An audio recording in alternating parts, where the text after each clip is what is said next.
আত্মহত্যা করে যারা মারা যায় তাদের শাস্তি কি হবে?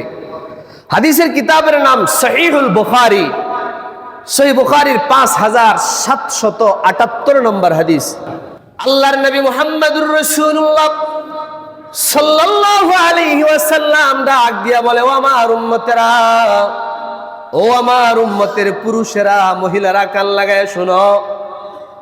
মান তারাদ্দা মিন জাবাল, যেই ব্যক্তি পাহাড়ের উপর থেকে লাফ দিয়া ফাকাতালা নাফসাহু, নিজেকে নিজে হত্যা করে ফেলে, নিজের জানকে নিজে কবজ করে ফেলে, নিজেকে নিজে মেরে ফেলে। কোন জায়গার উপর থেকে লাফ দিয়া? পাহাড়ের উপর থেকে, অথবা 10 তলার উপর থেকে, অথবা ছাদ থেকে, 5 তলার ছাদ থেকে লাফ দিয়া মারা যায়। এমন ঘটনা হয় কি হয় না? আল্লাহর নবী বলেন, পাহাড়ের উপর থেকে 10 তলা, 20 তলা, 5 তলার উপর থেকে লাফ দিয়া যারা মারা যায়, ফাহুয়া ফি নারি জাহান্নাম, ওই ব্যক্তিটা আল্লাহর জাহান্নামে যাবে। জোরে বলেন নাউজুবিল্লাহ। এবং জাহান্নামে তার শাস্তিটা কেমন হবে? ফাহুয়া ইয়াতারাদ্দা ফিহি খালিদান মুখাল্লাদা, ওই ব্যক্তিটা জাহান্নামে উঁচু জায়গা থেকে আগুনে লাফ দিতে থাকবে কিয়ামত পর্যন্ত। এবং কিয়ামতের পরে আল্লাহ যতদিন চাইবেন চিরস্থায়ীভাবে জাহান্নামে সে আগুনের মধ্যে এভাবে লাফ দিতে থাকবে। নাউজুবিল্লাহ। দুনিয়ায় যেমন পাহাড়ের উপর থেকে লাফ দিয়ে মারা যাবে, 10 তলার উপর থেকে লাফ দিয়ে যারা মারা যায়, আল্লাহর নবী বলেন কিয়ামতের ময়দানে জাহান্নামের মধ্যে উঁচু একটা জায়গা আল্লাহ বানায় দিবেন। ওই ব্যক্তি উঁচু জায়গা থেকে লাফ দিয়ে আগুনে পড়বে, কষ্ট পাবে, আল্লাহ আবার উপরে উঠায় দিবে, আবার উপর থেকে লাফ দিবে। এভাবেই তার শাস্তি চলতে থাকবে। চিল্লায় বলেন না নাউজুবিল্লাহ।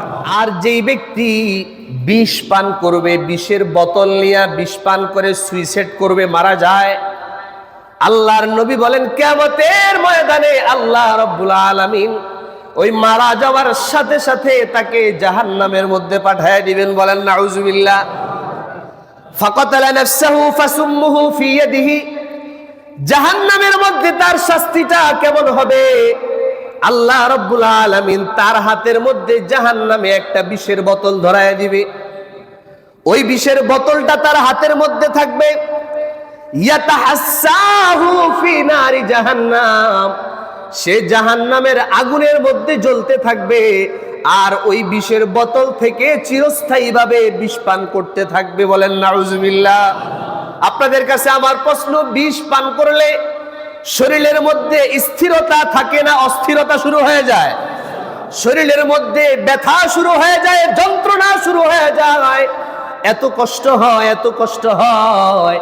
ওই বিষের কারণে, বিষের প্রতিক্রিয়ায় মানুষের পুরো শরীরটা নীল হয়ে যায় এবং শেষ পর্যায়ে মারা যায়। কথা ঠিক না ঠিক?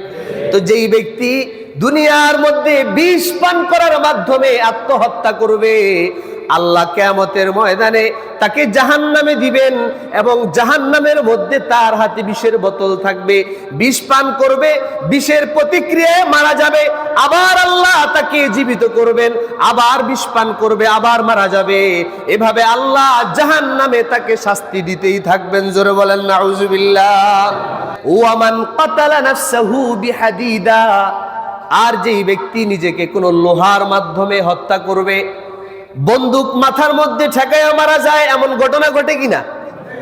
গত কয়েক বছর আগে ফেসবুকে কয়েকজন ব্যক্তি, বড় বড় ব্যবসায়ী, তারা ব্যবসায় লস খায়া পরিবারের মধ্যে দাম্পত্য জীবনে কলহ সহ্য করতে না পেরে নিজের মাথায় নিজে গুলি করে মারা গেছে। এমন ঘটনা ঘটছে কিনা? আল্লাহর নবী বলেন, এভাবে যারা গুলি করে, লোহা দিয়ে, ছুরি দিয়ে, বন্দুক দিয়ে যারা নিজেরা নিজেকে হত্যা করবে, মান কাতালা নাফসাহু বিহাদিদাতিন ফাহাদিদাতুহু ফি ইয়াদিহি, আল্লাহ রাব্বুল আলামিন জাহান্নামের মধ্যে তার হাতে ওই লোহাটা উঠায়া দিবেন। নাউজুবিল্লাহ কোন? যেই লোহা দিয়ে সে মারা যাবে, অমন একটা লোহা জাহান্নামে আল্লাহ তার হাতে দিবেন। ইয়াজাউ বিহা ফি ইয়াদিহি, সে দুনিয়ায় যেভাবে নিজের নফসকে লোহা দিয়া হত্যা করেছে, জাহান্নামের মধ্যে ওই লোহা দিয়া সে নিজেকে নিজে মারতেই থাকবে। নাউজুবিল্লাহ বলেন। এই জন্য আমার ভাইয়েরা, আল্লাহ রাব্বুল আলামিনের নবী যেই ভয়াবহ শাস্তির কথা বলেছেন, আত্মহত্যা থেকে নিজেরা বাঁচার দরকার আছে না নাই? নিজেদের পরিবারকে বাঁচানোর দরকার আছে না নাই?